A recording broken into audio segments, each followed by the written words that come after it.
Good afternoon, everyone. Thanks for joining us here today. Just a quick little bit of housekeeping. The way we'll work, we'll start with some opening statements from our gentleman here to my right, and then we'll open to questions. Please wait for the microphone for the questions. After our question and answer period, we'll go to the dressing room for some one-on-ones and scrums. Without further ado, Brendan Shanahan. Thank you, everybody, for coming here on such short notice on a Friday. Just want to welcome, obviously, the guest of honors. You can hear down to my left, Leo Dubas, who is almost 1 year old. Kyle's wife, Shannon, welcome. Larry Tannenbaum, rest of our Toronto Maple Leaf staff, and all of you. So 4 years ago, I remember reaching out to Kyle Dubas and not exactly sure what I was expecting to come from that meeting, other than I wanted to talk to this young man that I had heard about from some people in the Ontario Hockey League. It was probably my attempt at the time to just mine some information from someone that I heard was one of the bright young minds coming up in the game. I assumed that meeting would be an hour or two. 9 hours later, in that meeting, I was trying to figure out a way that I could convince him to leave Sault Ste. Marie and come join the Toronto Maple Leafs in some capacity. So it's to watch him over the last 4 years grow, to watch him work under some really esteemed people in our business. No job was too big for Kyle. No job was too small for Kyle. To see how he interacts with our fans and the respect level that he has for the Maple Leafs, for the people that love the Maple Leafs, for everyone in our office. It gives me great pride to announce today Kyle as the new general manager of the Toronto Maple Leafs. Thank you, Brendan. I'd just like to begin by stating that I'm very fortunate and lucky to be here, and just would like to take the time to kind of go through the people or the organizations that have helped me along this path, and that have helped me to be lucky along the way and to accrue such fortune. First and foremost, the MLSE ownership, chairman of the board, Mr. Tannenbaum, for showing the faith in me 4 years ago, and then furthering that, obviously, here today. In addition, obviously, Brendan, as the president of our club, and everything that he's done for the organization and for me, it's greatly appreciated, and I'm looking forward to continuing to work closely with Brendan. Peter Miller, our chief legal officer, for helping to put all this together in short order the last couple of days. And I obviously wouldn't be here if it weren't for the Sault Ste. Marie Greyhounds. They gave me an opportunity when I was 11 years old to begin working in hockey every day. Dave Torrey and Mike McFarland gave me an opportunity with the same organization when I was 17 to begin scouting for the team. And then when I was 25 years old, the ownership, led by the late Dr. Lulu Kenda, gave me the opportunity to become the general manager of that organization. And that's, for me, a source of great pride. There are a number of people there from day one that I'd like to recognize that helped turn that program around. Wes Clark, Victor Carnero, Chris Rock, John McGarr, and Nick Delapenta were the people there from the first day that helped us move that program forward. And we've got a big game in Sault Ste. Marie tonight in the OHL final that we look to get this done and get to watch, which would be great. The people that I've worked with every day here for the last 3 years on a very, very close basis, the player development staff led by Scott Pellerin, and the Toronto Marlies staff, and our research and development crew led by Daryl Metcalf. The Marlies, I'd be remiss not to mention the efforts of the players throughout the last number of years. They're the ones in the end that go on and play. The whole job, I think, is to support and give the players the proper resources to have the success that they can. The atmosphere that's created here by the MLSE executive and our staff at this company, it's a great company to work for and people to work with.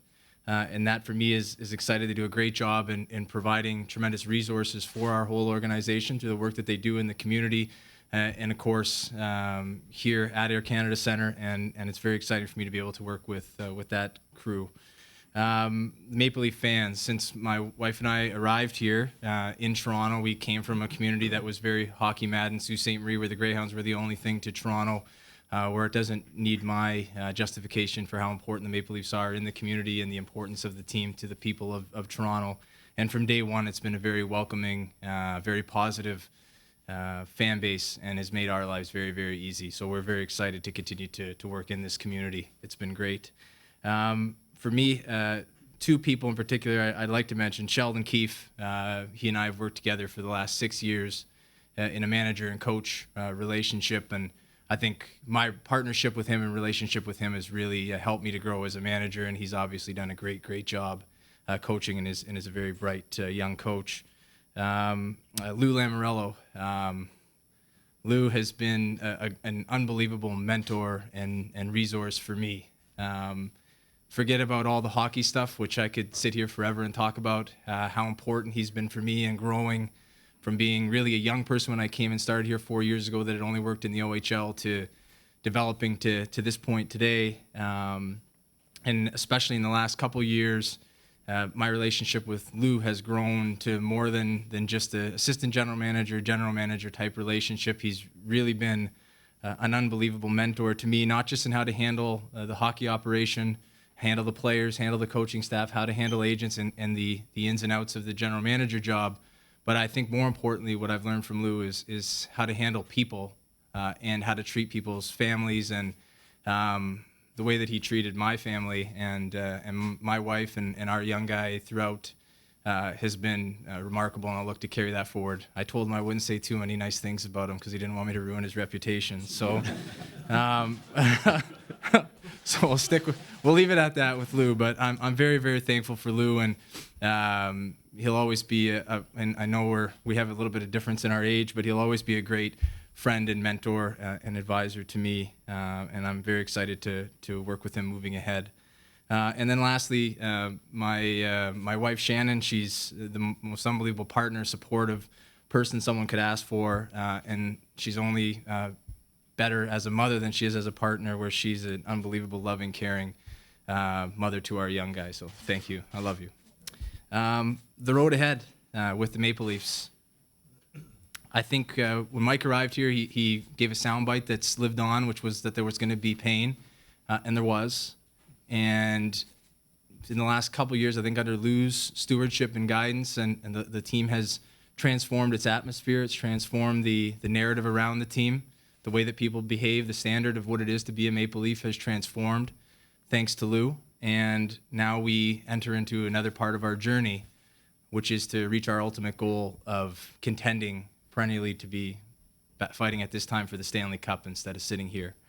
Over the past 4 seasons, there's been a major transformation in our franchise, thanks to the work of Lou, Mike and his staff, Mark Hunter and his staff, Brandon Pridham in our office, and so on and so forth.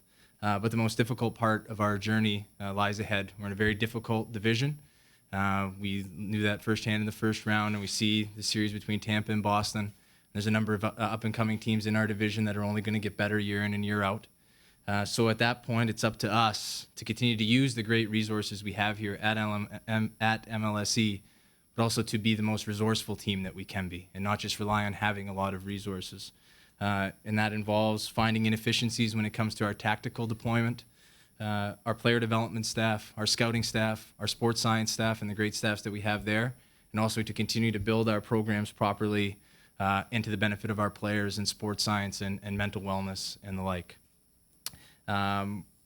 The only way that we're going to move this thing ahead and move it and to reach our potential here as an organization is to do it together. And when I say together, I mean our my fellow management members and Mark Hunter and Brandon Pridham, our coaching staff led by Mike Babcock, our public relations team led by Steve Keogh, our research and development team led by Daryl Metcalf, our medical staff and sports science department led by Jeremy Bettel and Noah Foreman, our equipment staff led by Brian Papineau, our scouting staff on the pro side led by Dave Morrison, including Reed Mitchell, and our business, finance, and logistics team in our office led by Leanne Hederson, Laura Patterson, Megan Arnoldy, Steve Hare, Adam Jansilowitz, and Brad Lynn. It's going to take all of us together to continue to move this thing ahead, and that's the most exciting part of it for me, is that I'm very much looking forward to leading this operation and trying to help the Maple Leafs reach our potential and that's what we're here for today, is to move this ahead and get going, and I'll take any questions that we have.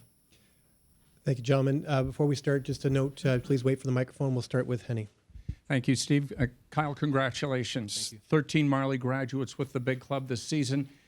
Why was the Marley so good for you over the course of the last 4 years? Things that maybe we might not have seen that allowed you to hasten the process to get you to where you are here Right. today. It's interesting. When I first came here, you have a vision of, you don't want to be trapped in being an American League GM, or you don't really know when you come from major junior. You don't really know what an American League general manager does. But what it's helped me to do, Paul, is to work very closely with our young players and really dig in on the player development side and realize how important that is. It just so happened to coincide at a time where player development was going to become very important to our organization.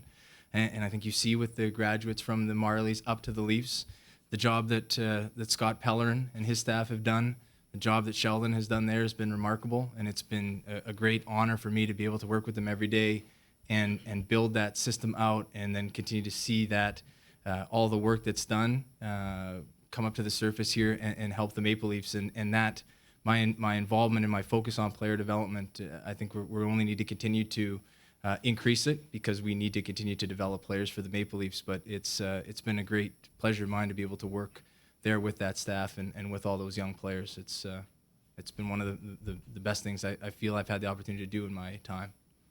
Lance. Congratulations, Kyle. Could you sort of touched on it, can you address the team as you see it heading into next season, and your relationship with Mike Babcock?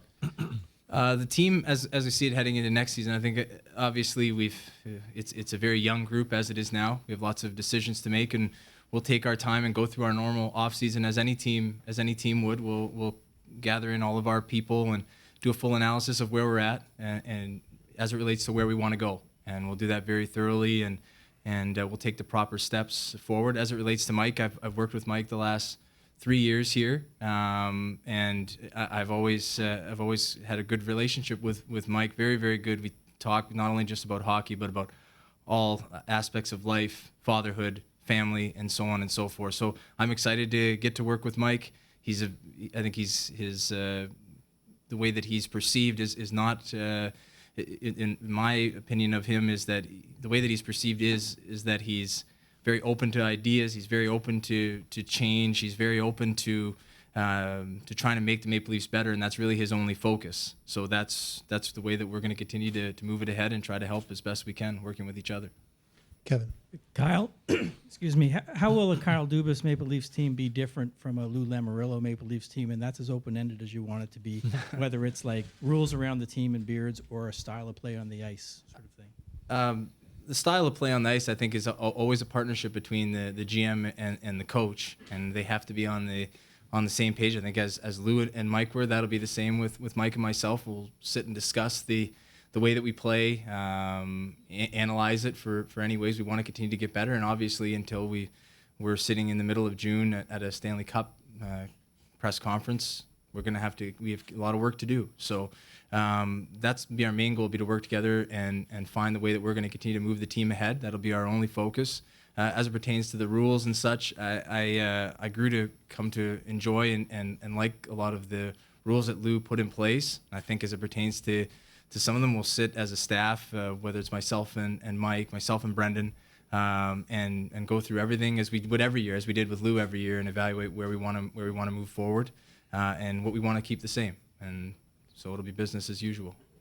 Terry.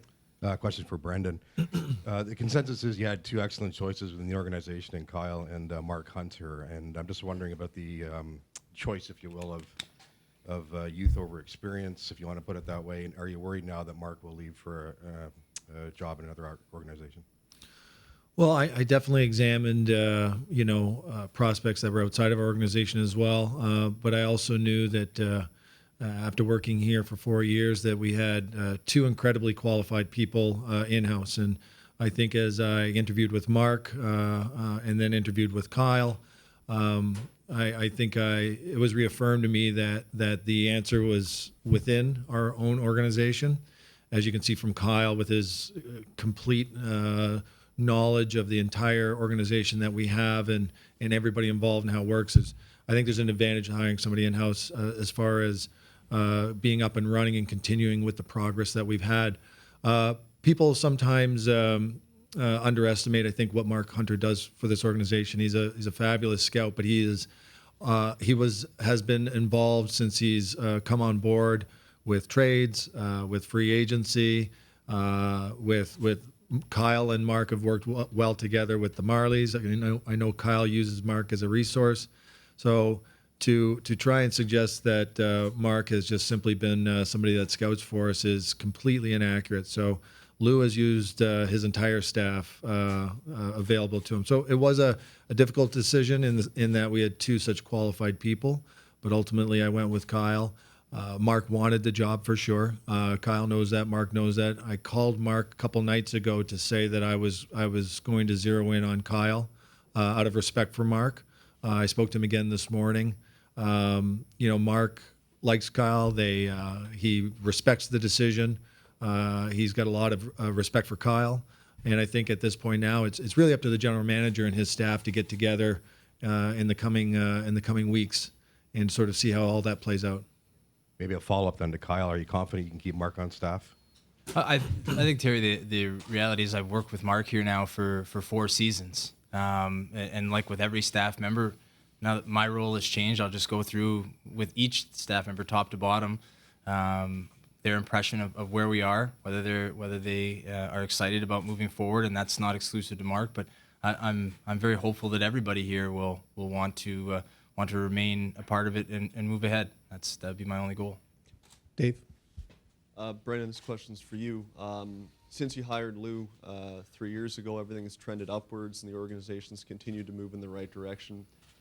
There are some people who believe in the philosophy of if it's not broke, don't fix it. Why did you feel now was the best time to make a change and install Kyle? I love the questions from the dreaded some people. I used to hate that as a player. Some people think you're too old. They were right. Some people are smart. I can only say that everything that I've tried to do since I've been here, some of it has been conventional, some of it's been unconventional, but everything I've always ever tried to do was what I thought was the best decision for the Toronto Maple Leafs. Some of those things require patience, and some of them require being proactive. I was under no pressure from anyone to do this. I was under no obligation to anyone to do this. I just really felt in looking at Kyle that he was more than ready and that it was the right time. So you make decisions when you're running a hockey team or any business really, and you take in as much information as possible. It's maybe a little unfair to you guys that we don't always share each and every thought process that goes into our decisions. But I can just say that everything that I knew and had learned told me that this was the right time. Thank you. Dave Schultz? Koshin stole a bit of my thunder here, but Kyle, to get back to the Mark Hunter thing, could you sort of elaborate on how you see your relationship with him, and do you have a definite idea in mind of how he fits into your organization or not? And B, Brendan, given the difference in experience with Kyle and Lou, do you see yourself getting a little more involved in the daily operation of the hockey team or not? Do you want me to go first? Sure. Because I'll forget by the time. I'm a little older. I've already forgotten. No, it's. I think that I don't really see a big difference. I mean, I'm obviously my view of the relationship between president and general manager is to be there to support. I think that that worked well with Lou and I, and Lou was a great communicator with me. We talked every single day. Any sort of news or anything that came across his desk was relayed to me. I think that it'll be the same with Kyle in the respect that we will have a lot of communication. But as far as running the organization, that's Kyle's. Kyle's the general manager, and he's in charge, and I'm there to support him. I don't think that my role necessarily changes, other than when I'm needed, I'm there. And when I'm not needed, I'll be out of his way.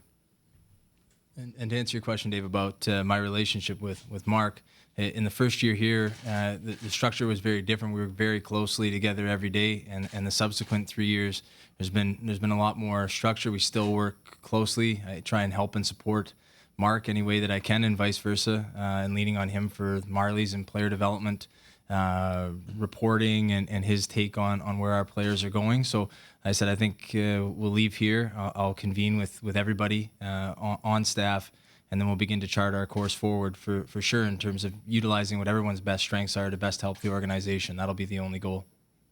Chris. Question for Brandon. In the 4 years since Kyle came on, what has strengthened your conviction that he would succeed or thrive in this role? Well, I've just watched I've watched him from day one. Like I said, take on a lot of different roles. Again, no job was too big, no job was too small. Kyle was very helpful to other departments, and yet it never ever took away from whatever task he was given. We've set out with him as his number one priority with the Toronto Marlies is to be a feeder to the Toronto Maple Leafs. And secondly, after the development issue is we want them to win.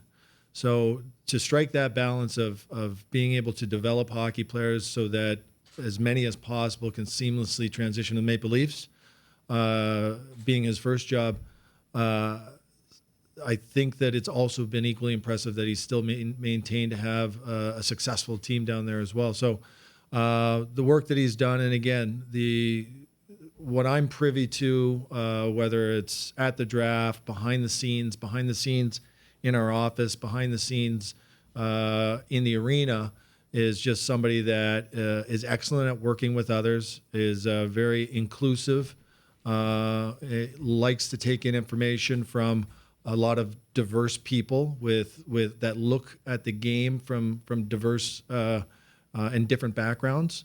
And then he is very good at taking all that information and coming to what I think are good judgments and good decisions. Dave, last question. Kyle, this question's for you.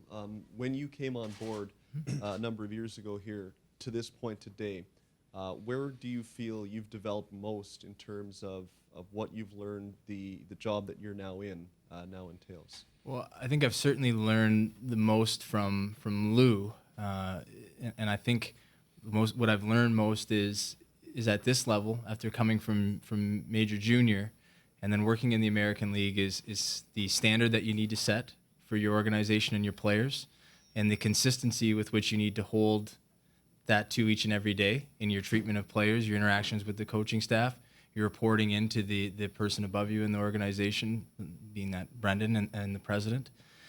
So that's really what I've learned as important, and I think I've developed over the last 4 years, particularly the last 3 under Lou. So that's really what I'm looking forward to putting into place here. Obviously, it's been a lot of development on the player development and the R&D side that has been very gratifying work. But I think the keys are in the actual managing, which is what I've learned from Lou since he came on. Thanks, gentlemen.